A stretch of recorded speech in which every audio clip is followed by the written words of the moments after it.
সিলেটের কানাইঘাট উপজেলার ঐতিহ্যবাহী লামা জিঙ্গাবাড়ি মোহাম্মদী আলী মাদ্রাসার উদ্যোগে মাদ্রাসার প্রতিষ্ঠাতা সদস্য গিয়াস উদ্দিনের মাগফেরাত কামনা ও মাদ্রাসার একাডেমিক ক্যালেন্ডার উন্মোচন করা হয়েছে। রবিবার জোহর নামাজ বাদ শিক্ষক, গভর্নিং বডির সদস্য সহ এলাকাবাসীর উপস্থিতিতে উক্ত অনুষ্ঠান সম্পন্ন হয়।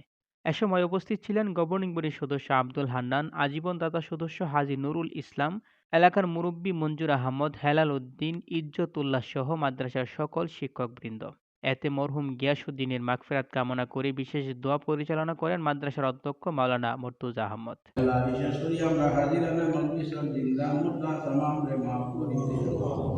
আয় আল্লাহ, আয় আল্লাহ, আমরা যারা হাত বাড়াইছি আল্লাহ আমরা বলবো হয়ে থাকিনি আজ পর্যন্ত। পরে সকলের উপস্থিতিতে মাদ্রাসার একাডেমিক ক্যালেন্ডার উন্মোচন করা হয়।